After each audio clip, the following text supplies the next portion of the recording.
Good morning, and welcome to Mr. Moore's podcast of the proximity of meaning for TOK and the unit of language. Today we're going to be dealing with the knowledge issue.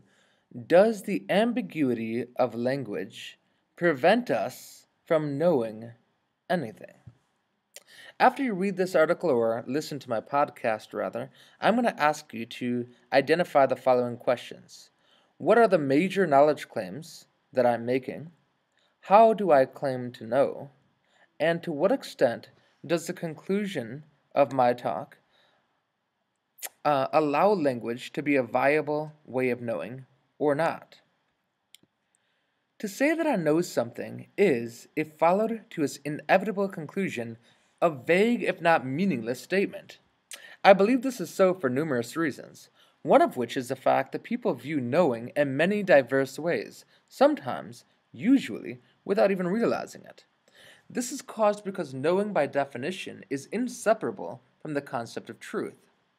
Here the point may become clear, for it is commonly understood that some people hold the truth to be absolute and sovereign, while others believe it to be relative and malleable. Post-structuralists have further deconstructed these notions to explore how an absolutist can be subdefined in terms of whether they believe that absolute truth is actually knowable or not. That is, there's a division among absolutists as to whether we can know the absolute truth absolutely or not. Likewise, relativists can be subclassified into those who hold that something is generally true, for example, for a certain group, nation, culture, etc., and those who hold a more nihilistic relativism in which everyone individually creates their own truth, and as such there is no point of referendum for anyone or anything. These subgroups can be subdivided further as post-structuralists continue to apply labels in a constant process of division and reintegration here in the postmodern period. In all of this intentional chaos, I have come to a belief that there can be no clear agreement when one speaks of truth, and by extension, knowing.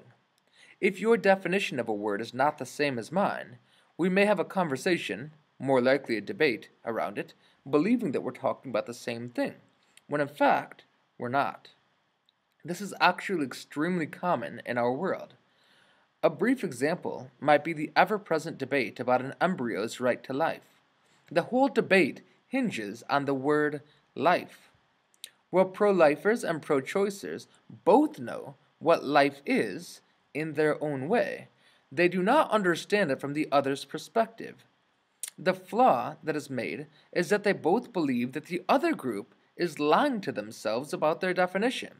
This is not so. They genuinely do have a different definition, which shapes the way they understand morality in this case. These divergent understandings are demonstrated when the pro-life person calls a life unborn child, to which the pro-choicer would favor embryo or zygote.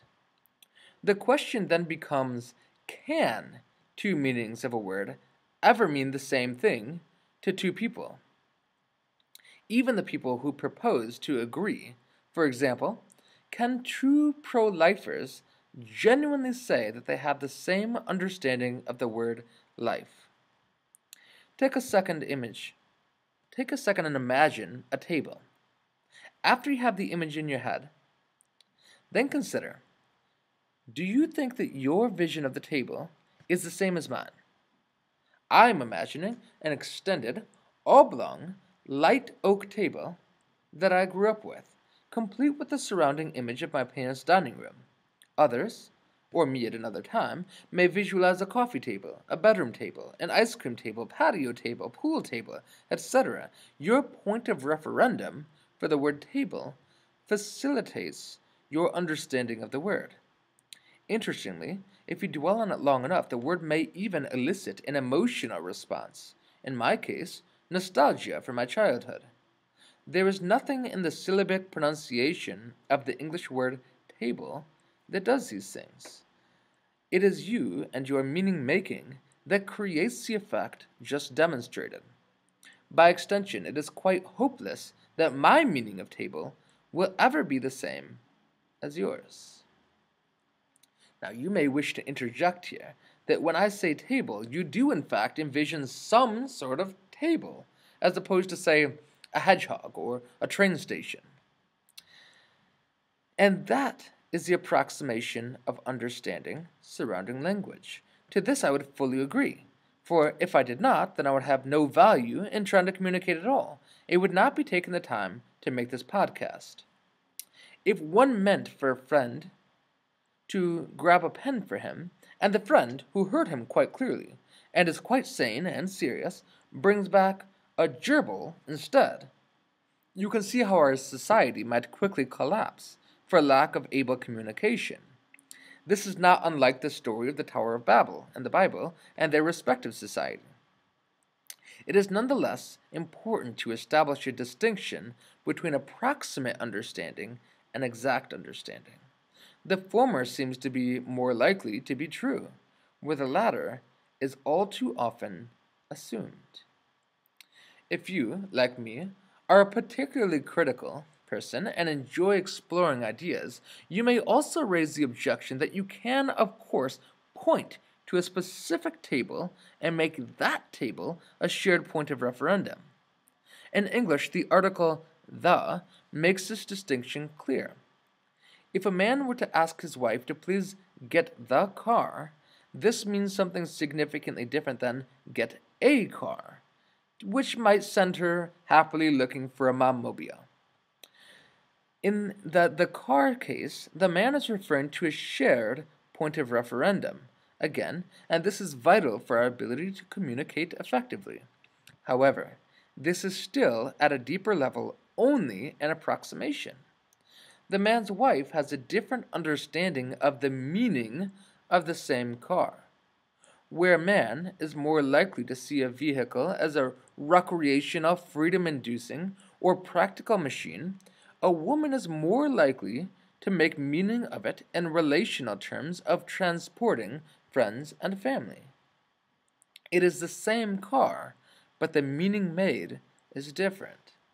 The wife will indeed come back with the correct car because she understands the request against a given point of referendum, but this is not the same as the deeper understanding or meaning. It is only the surface level that the two share. In this case, the difference in meaning when it comes to the vehicle may be seen in the different types of cars that men and women would be more likely to select if given their pick. Does a man's choice of a Mercedes or pickup truck and a woman's choice of a minivan or Beetle, being very intentionally stereotypical here, reveal a deeper understanding of what a car is or should be?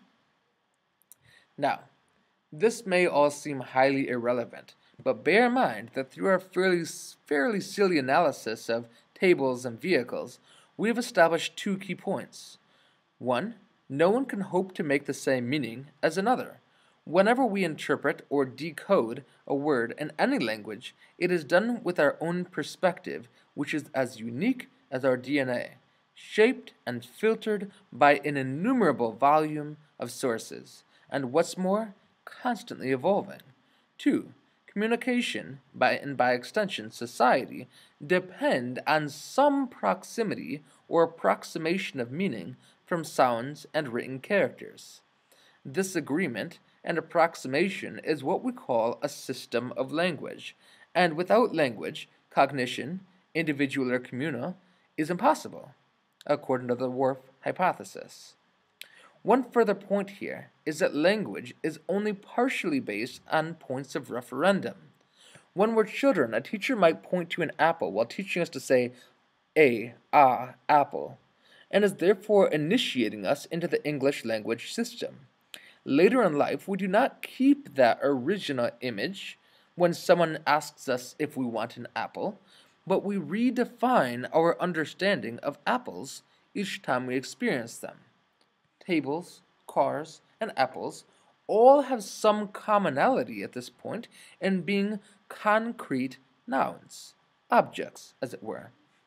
But what about those words that are more complex, more abstract? How do we come to understand concepts?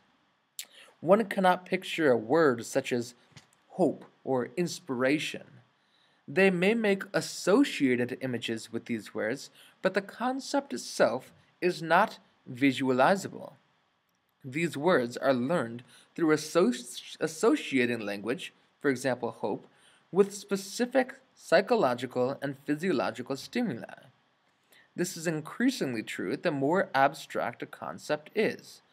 For example, we come to understand the number 3 by first seeing, holding, or experiencing 3 somethings. Let's say 3 pencils.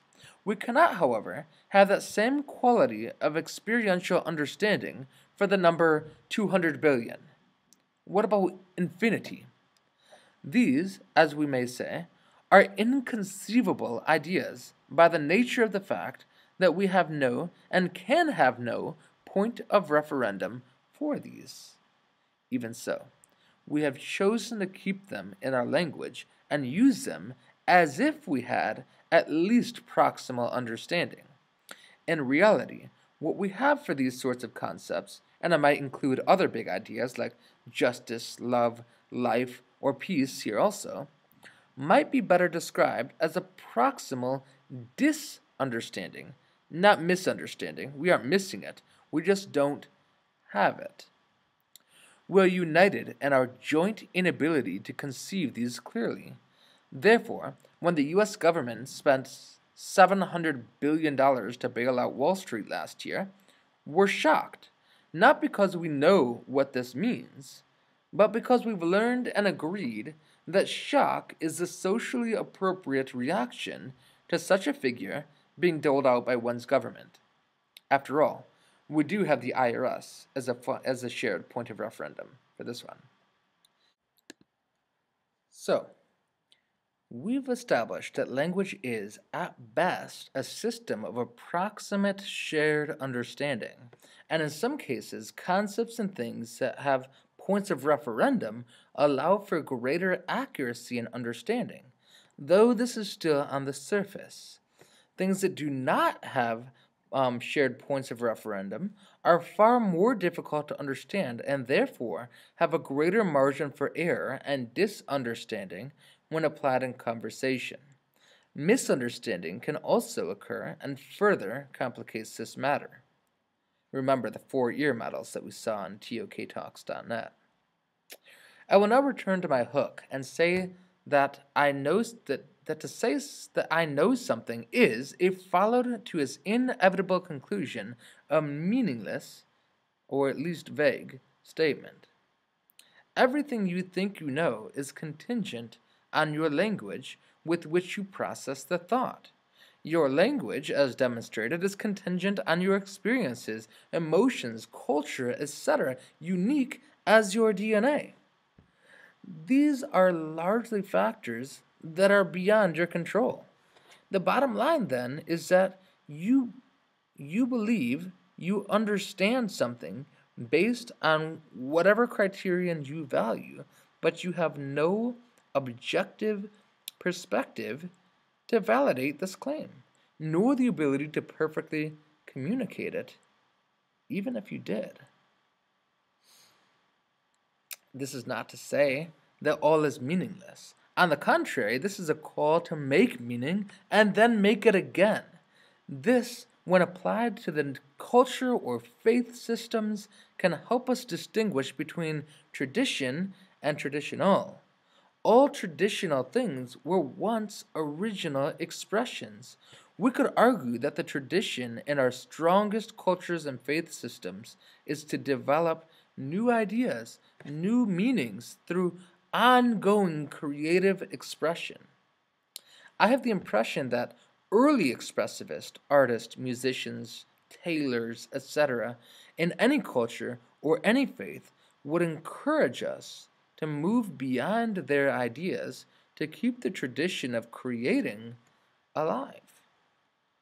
Perhaps it's in this imagination, not imaginary, this expression of life, wonder, and possibility that truth truly lies.